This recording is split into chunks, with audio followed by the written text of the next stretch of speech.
میرے دل میں ہے یاد محمد، میرے ہونٹوں پہ ذکر مدینہ۔ 30ویں سپارے کی تلاوت سماعت کر رہے تھے اور بہت ساری صورتوں کی تلاوت سماعت کی۔ آخر کے پاروں میں ویسے بھی مختصر صورتیں ہیں اور مختلف موضوعات کی صورتیں اس پارے کے اندر موجود ہیں۔ قرآن مجید فرقان حمید بعض اوقات ایسے راز بیان کرتا ہے کہ انسان کی عقل دنگ رہ جاتی ہے، یعنی وہ باتیں جو انسان کی عقل میں اور اس کے فہم میں ہزاروں سال کے بعد آئیں، اللہ تعالیٰ نے وہ باتیں اپنے محبوب پر 1400 سال پہلے نازل فرما دیں۔ سائنس کا ایک اصول ہے، سائنس یہ کہتی ہے کہ یہ جو دنیا ہے، یہ کائنات جو ہے وہ ابتدا میں ایک ذرے کی طرح تھی، ایک ذرہ تھی، پھر یہ ذرہ پھیلنا شروع ہوا، یہ ذرہ پھیلا اور پھیلتے پھیلتے ابھی جو پوری کائنات آپ دیکھتے ہیں جس میں لاکھوں کروڑوں ستارے ہیں، سیارے ہیں، سیارچے ہیں، زمین ہے، سورج ہے، چاند ہے، پورا ایک نظام شمسی ہے، سولر سسٹم، ہزاروں گلیکسیز ہیں، کہکشائیں ہیں، ملکی ویز ہیں، اور نہ جانے کیا کیا، یہ جو آسمانی کائنات ہے جس کی جو نوری سال، لاکھوں کروڑوں نوری سال کا سفر بھی طے کرتے چلے جائیں تب بھی ختم نہیں ہوتی۔ سائنس یہ کہتی ہے کہ یہ ایک ذرے کی طرح تھی، یہ ذرہ پھیلنا شروع ہوا اور پھیلتے پھیلتے یہاں تک یہ کائنات پہنچ گئی، اور اب بھی یہ کائنات پھیل رہی ہے۔ اور کہا یہ جاتا ہے، سائنس کے جو نظریات ہیں، کہ کائنات کی کل عمر 80 ارب سال ہے، 80 ارب سال کائنات کی عمر ہے، جس میں سے 14 ارب سال گزر چکے ہیں ہماری اس کائنات کو، ذرے سے لے کر پھیلتے پھیلتے اس وقت جس زمانے میں ہم ہیں 14 ارب سال کائنات کو گزر چکے ہیں، اور تقریباً 30-35 ارب سال تک مزید کائنات اور پھیلے گی اور وسیع ہوتی چلی جائے گی۔ اس کے بعد پھر کائنات واپس سکڑنی شروع ہوگی اور واپس اپنی اصل حالت میں آ جائے گی۔ یہ کائنات کے حوالے سے سائنس کے جدید سائنسی نظریات ہیں، اور یہ ہیں کس کے نظریات، یہ ہیں کس کے؟ اصل میں ہوا یہ کہ 1687 کے اندر 1687 میں نیوٹن نے کائنات کے حوالے سے یہ تصور پیش کیا کہ کائنات نہ پھیل رہی ہے نہ سکڑ رہی ہے، جتنی ہے اتنی کی اتنی ہے، نہ پھیلتی ہے نہ سکڑتی۔ یہ نیوٹن کا نظریہ تھا 1687 کے اندر۔ پھر اس کے بعد 1915 کے اندر آئنسٹائن آیا اور اس نے لا آف ریلیویٹی پیش کیا۔ اس کے اندر اس نے کہا کہ یہ کائنات پھیل تو نہیں رہی، لیکن ہاں متغیر ہے، تبدیلی آ رہی ہے کائنات کے اندر، متحرک بھی ہے، حرکت بھی کر رہی ہے، ستارے چاند چل رہے ہیں، کوئی نظام چل رہا ہے، اور تبدیلی آتی چلی جا رہی۔ یہ 1915 میں اس نے پیش کیا۔ پھر 1929 کے اندر ایک سائنسدان تھا، ایڈون ہبل اس کا نام تھا، اس نے ایک نظریہ پیش کیا۔ اس نے کہا کہ یہ کائنات متغیر بھی ہے، متحرک بھی ہے، ساتھ ساتھ پھیل بھی رہی ہے۔ یہ اس کا مفروضہ تھا، ہائپوتھیسس تھا، اس کا ایک مفروضہ تھا۔ اس نے کہا میں یہ سمجھتا ہوں کہ کائنات پھیل بھی رہی ہے، ابھی تک یقینی بات نہیں تھی، اس پر مزید تحقیقات ہوتی رہیں۔ پھر 1965 کے اندر، 1965 کے اندر 2 امریکی سائنسدان تھے، ایک کا نام تھا اینڈرو پریاز اور دوسرے کا نام تھا رابرٹ ولسن۔ ان دونوں نے یہ نظریہ پیش کیا۔ ان دونوں نے کہا کہ جو آئنسٹائن نے بات کی ہے نا کہ دنیا متغیر ہے، پھیل رہی ہے، اور مفروضے کے طور پہ بیان کی ہے، ہم نے حساب کتاب لگا کر ثابت کیا ہے کہ دنیا پھیل رہی ہے۔ یہ 1965 میں آ کر سائنس کو یقین کے ساتھ یہ معلوم ہوا، اور جب ان دونوں امریکی سائنسدانوں نے اپنے یہ نظریات پیش کیے تو دنیا نے ان کی ان تحقیقات پر انہیں نوبل انعام دیا۔ امریکہ کی ریاست نیو جرسی کے اندر یہ تحقیقات ہو رہی تھیں، دنیا نے نوبل انعام، دنیا کا سب سے بڑا انعام جو دیا جاتا ہے وہ ان دونوں سائنسدانوں کو دیا گیا ہے، اس بات کا پتہ لگانے پر کہ دنیا پھیل رہی ہے، یہ کائنات پھیل رہی ہے، نئے ستارے بن رہے ہیں، نئے سیارے بن رہے ہیں، اور کتنی پھیل رہی ہے دنیا، انہوں نے اس کا بھی اندازہ لگایا اور انہوں نے کہا کہ 6 لاکھ میل فی گھنٹہ کی رفتار سے کائنات وسعت پا رہی ہے، ستارے سیارے نئے بنتے چلے جا رہے ہیں، دور ہوتی چلی جا رہی ہے کائنات، 6 لاکھ میل فی گھنٹہ کی رفتار سے کائنات میں وسعت آ رہی ہے۔ 1965 کے اندر یہ نظریات ان سائنسدانوں نے پیش کیے اور ان سائنسدانوں کو دنیا نے نوبل انعام دیا۔ اب ذرا قرآن مجید فرقان حمید کی طرف آتے ہیں۔ قرآن مجید فرقان حمید میں 27ویں پارے کے اندر اللہ تعالیٰ نے ارشاد فرمایا وَالسَّمَاءَ بَنَيْنَاهَا بِأَيْدٍ وَإِنَّا لَمُوسِعُونَ۔ اللہ تعالیٰ ارشاد فرماتا ہے آسمان کو ہم نے ہاتھوں سے بنایا ہے اور ہم ہی اسے وسعت دے رہے ہیں۔ اس آسمانی کائنات کو ہم نے بڑی طاقت سے بنایا ہے، اپنے طاقت کے ہاتھوں سے بنایا ہے، اور اس کائنات کو ہم وسعت دیے چلے جا رہے ہیں، وسعت دیے چلے جائے۔ 1400 سال پہلے کسی کے تصور میں بھی نہیں تھا کہ یہ کائنات وسعت پا رہی ہے۔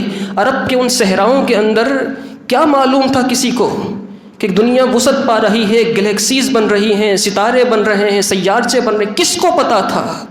اللہ تعالیٰ نے قرآن مجید فرقان حمید میں اپنے حبیب پر نازل کیا، ہم اسے وسعت دیتے چلے جا رہے ہیں۔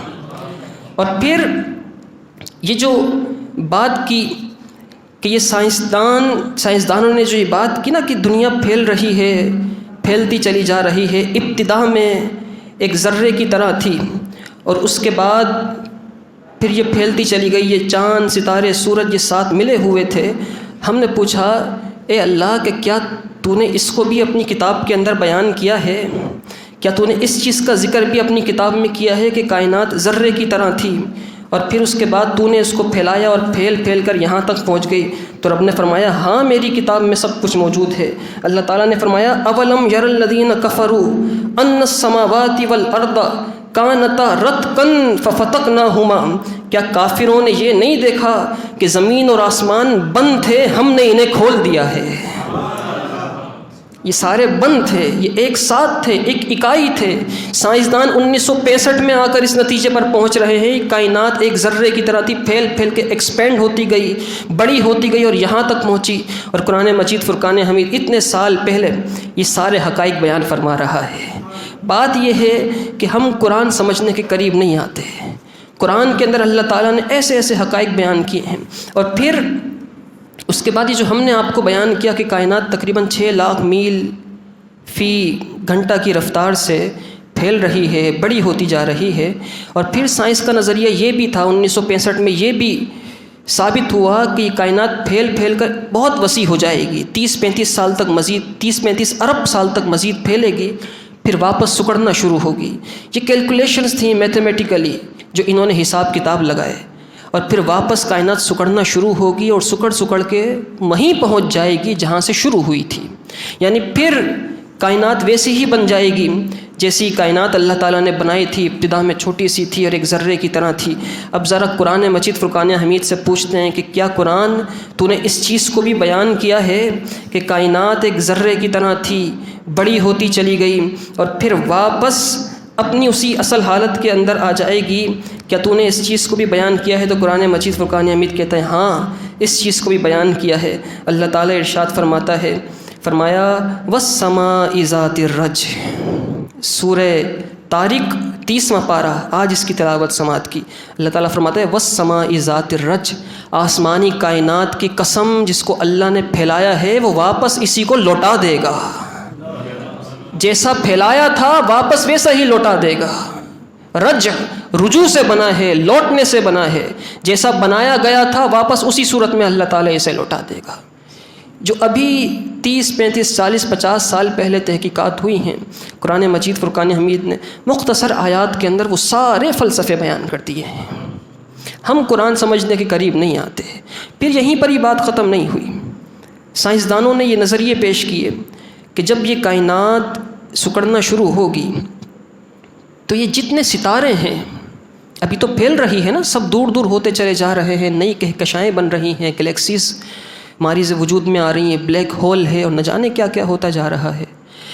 یہ کائنات سکڑے گی تو سائنسدانوں نے یہ نظریات پیش کیے کہ جب سکڑے گی کائنات واپس تو یہ ستارے آپس میں ٹکرائیں گے، اور یہ ستارے جو جل رہے ہیں ان ستاروں میں گیسز ہیں، ان کے اندر ہر لمحے گیسز کے اندر نیوکلیئر فیوژنس ہوتے ہیں، دھماکے ہو رہے ہیں، سورج کے اندر بھی آگ کے بڑے بڑے دھماکے ہو رہے ہیں، جس سے یہ روشن ہے، جس کی روشنی، جس کی تپش اور جس کی قوت طاقت زمین تک پہنچتی ہے۔ جو ستارے نظر آتے ہیں چمکتے ہوئے، اس کے اندر گیسز ہیں جس کی وجہ سے نظر آتے ہیں۔ سائنس کہتی ہے کہ جب یہ کائنات سکڑنا شروع ہوگی، سکڑتے سکڑتے اپنی اصل حالت، اپنے اصل انجام کی طرف جانے لگے گی، تو ایسا وقت ہوگا کہ ان ستاروں کی گیسز ختم ہو جائیں گی، یہ ستارے بے نور ہو جائیں۔ جس طریقے سے اللہ تعالیٰ نے انہیں چمکایا تھا، ان کا نور ختم ہو جائے گا۔ اب ذرا پوچھتے ہیں کہ اے اللہ، سائنسدان تو یوں اب پہنچے ہیں کہ کیا تیری کتاب نے اس چیز کو بیان کیا ہے، اس چیز کو بیان کیا ہے کہ ستارے بے نور ہو جائیں گے، ان کی روشنیاں ختم ہو جائیں گی؟ رب فرماتے ہیں ہاں، یہ بھی بیان کیا ہے۔ فرمایا اذا الشمس کورت، جب دھوپ لپیٹ دی جائے گی، وَإِذَا النُّجُومُ انْكَدَرَتْ، اور تارے جھڑ پڑیں گے، جھڑ جائیں گے تارے، وَإِذَا الْجِبَالُ سُيِّرَتْ، اور جب پہاڑ چلائے جائیں گے۔ اتنی شان کے ساتھ اللہ تعالیٰ نے اور اتنی وضاحت کے ساتھ، اور پھر یہی نہیں، 29ویں پارے کے اندر اللہ تعالیٰ نے پھر اسی چیز کو بیان فرمایا۔ ارشاد فرمایا 29واں پارہ سورہ قیامہ رکوع نمبر 17 کے بعد اللہ تعالیٰ نے اس چیز کو ارشاد فرمایا آیت نمبر فَإِذَا بَرِقَ الْبَصَرُ وَخَسَفَ الْقَمَرُ وَجُمِعَ الشَّمْسُ وَالْقَمَرُ، جس دن آنکھیں چندھیا جائیں گی، چاند گہن لگ جائے گا، روشنی ختم ہو جائیں گی چاند کی۔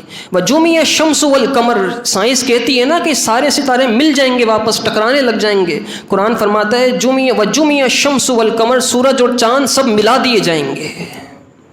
یہ 1965 کی تحقیقات ہیں، جہاں نیوٹن بھی نہیں پہنچا، جہاں آئنسٹائن بھی نہیں پہنچا، اور قرآن مجید فرقان حمید ان چیزوں کو کیسے بیان کر رہا ہے۔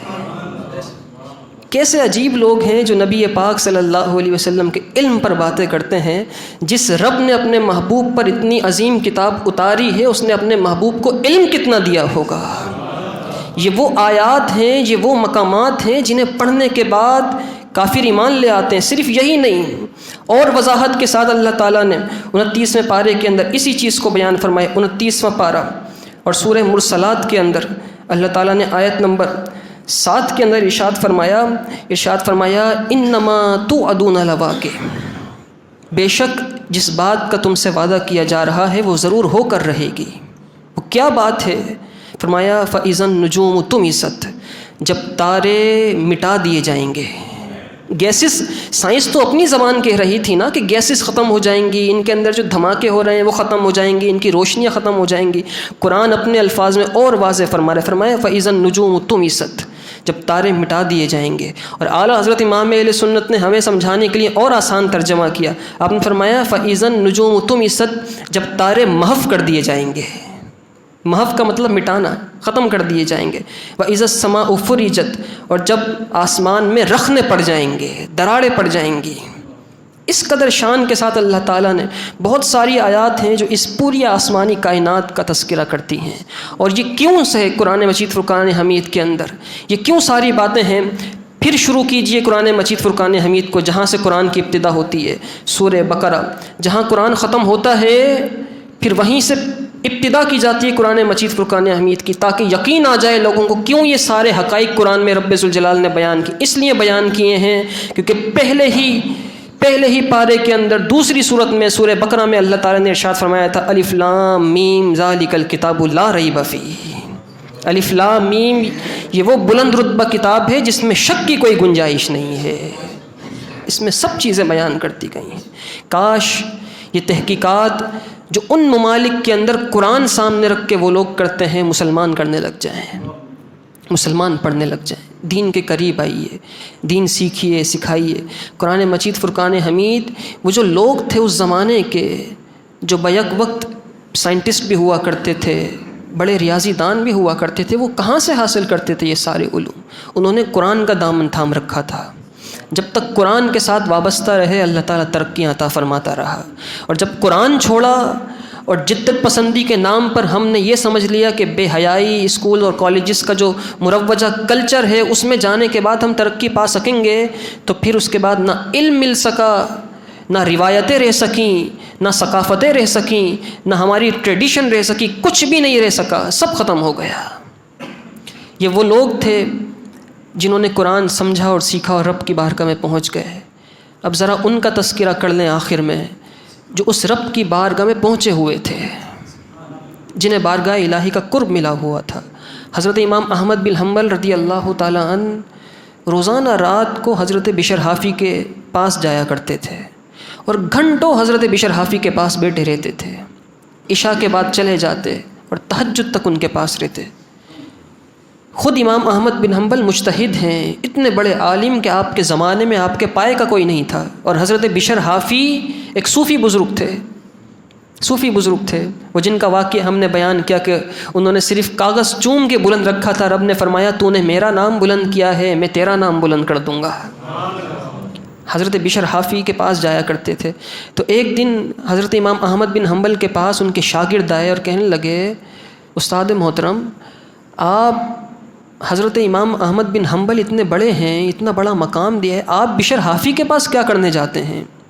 دنیا آپ کے پاس آتی ہے، دنیا آپ سے سیکھنے کے لیے آتی ہے، دنیا آپ سے پتہ لینے آتی ہے، شرعی مسائل معلوم کرنے آتی ہے، آپ بشر حافی کے پاس کیا کرنے جاتے ہیں؟ وہ تو صوفی ہیں۔